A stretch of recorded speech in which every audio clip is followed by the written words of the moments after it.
Code படத்தோட producer Archana Kalpathi அவர்கள் code பத்தி நிறைய இன்ட்ரெஸ்டிங்கான விஷயங்களை ஷேர் பண்ணியிருக்காங்க ரீசன்ட் இன்டர்வியூல. ஃபர்ஸ்ட் ஆஃப் ஆல் படத்தோட பட்ஜெட் பாத்தீங்கன்னா ஜிஎஸ்டியோட சேர்த்து கிட்டத்தட்ட 400 கோடியா. ஸோ ஆல்ரெடி இருந்த நியூஸ் 300 கோடி அப்படின்ற மாதிரி தான் இருந்துச்சு. பட் ஆனா ரியல் பட்ஜெட் ஆல்மோஸ்ட் 400 கோடியா. தென் படத்துக்கு ஏன் பெருசா ப்ரொமோஷன் பண்ணல அப்படின்னு கேட்டதுக்கு வேணும்னே பண்ண வேணாம்னு சொல்லிட்டு முடிவெடுத்தோம். ஏன்னா மிகப்பெரிய ஹைப் இருக்கிறது படத்துக்கு நல்லதே இல்லை. ஸோ அதனால ஹைப் இருக்கக்கூடாது அப்படின்ற மாதிரி தான் அப்டேட்ஸை கம்மியா விட்டோம். அண்ட் ஆல்சோ ஆடியோ லான்ச்சும் வைக்காம சக்சஸ் மீட் ஒன்று வச்சுக்கலாம் அப்படின்ற மாதிரி பிளான் பண்ணிட்டோம். தென் யுவன் அவர்களை மியூசிக் டைரக்டரா ஃபிக்ஸ் பண்ணது யாரு அப்படின்னு கேட்டதுக்கு அது எல்லாருமே கொலாபரேட்டா எடுத்த டிசிஷன் தான். Venkat Prabhu and Yuvan successful combo. And Yuvan அவர்கள் ஏஜிஎஸ்க்குமே லவ் டுடேன்னு ஒரு மிகப்பெரிய ஆல்பம் ஹிட்டையும் கொடுத்தாரு. ஸோ அதனால டெலிவர் பண்ணுவாரு அப்படின்னு சொல்லிட்டு தான் ஃபிக்ஸ் பண்ணோம். அண்ட் பாடல்கள் பெருசா கிளிக் ஆகல உண்மைதான். பட் பேக்ரவுண்ட் ஸ்கோர்ல பயங்கரமா பண்ணியிருக்காரு. அண்ட் ஆல்சோ படமா பார்க்கும்போது பாடல்களுமே எங்களுக்கு ரொம்ப பிடிச்சது. ஸோ ஆல்ரெடி துப்பாக்கி அதே மாதிரி எனக்கு ரிலீஸ்க்கு அப்புறம் தான் ஆல்பம் ஒர்க் ஆச்சு. ஸோ கோட்டுக்கும் அந்த மாதிரி நடக்கும் நம்புறேன் அப்படின்ற மாதிரி சொல்லியிருக்காங்க.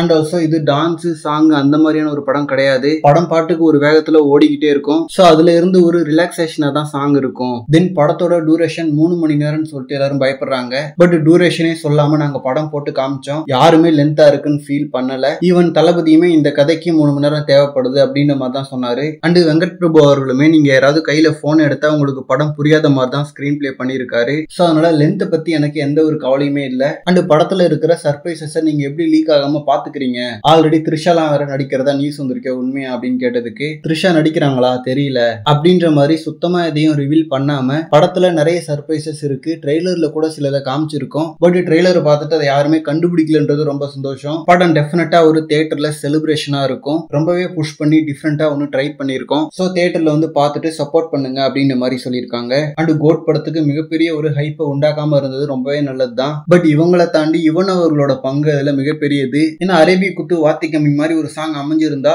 ஆட்டோமேட்டிக்கா ஹைப் எங்கேயோ போயிருக்கும். ஸோ யுவன் அவர்கள் சொதப்புனது படத்துக்கு ஒரு அட்வான்டேஜா அமைஞ்சிருக்கு. அண்ட் ஆல்சோ இப்ப மட்ட சாங் வேற ரிலீஸ் ஆயிருக்கு. இந்த சாங் ஒரு மிகப்பெரிய வெற்றியாகி படத்துல பேக்ரவுண்ட் ஸ்கோர் பயங்கரமா இருந்தா போதும். ஓகே ஃப்ரெண்ட்ஸ், இந்த மாதிரி தி கோட் பத்தின ஹாட்டான அப்டேட்ஸ்க்கு நம்ம விஜய் ஃபுட் சேனலை சப்ஸ்கிரைப் பண்ணுங்க. தேங்க்யூ.